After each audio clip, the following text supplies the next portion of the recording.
Well, here's a big talker this time of year. If you have received a lot of political text messages lately, you are not alone. The candidates and their campaigns just love to send them at all levels of elected office. But by now, most voters probably despise them.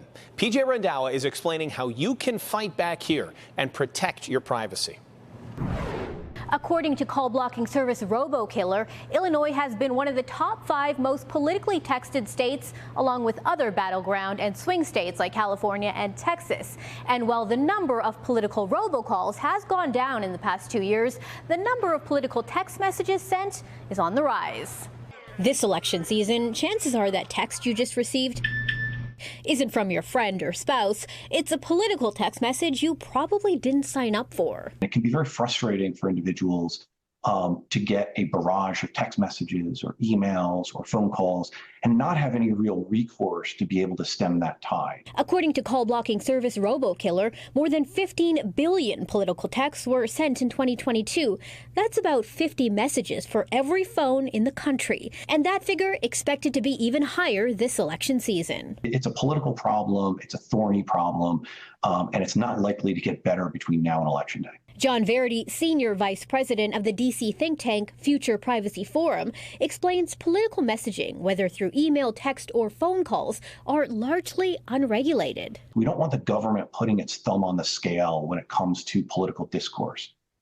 But at the same time, these sorts of messages, when they're sent in the commercial context, are often subject to strong safeguards. According to the Federal Communications Commission, campaign calls and texts are exempt from the National Do Not Call Registry requirements, and campaigns can send you messages without your consent. But how do they get your information in the first place? Sofika Rosman with digital security company Aura explains.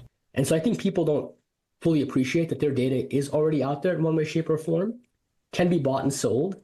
And if you're a political campaign, you're trying to reach certain demographics, it's often easier to buy that information from a broker who can provide that to you immediately, and you can target those individuals for your campaign. Now, per FCC rules, campaigns are not allowed to use auto-dialing technology to send mass texts. But experts say campaigns get around this by uploading voter data into texting services like CallHub, which advertise its agents can manually send up to 1,500 texts per hour. So what can you do to get the messages to stop? First, try texting back the word STOP in all caps. They'll automatically delete the number from their database.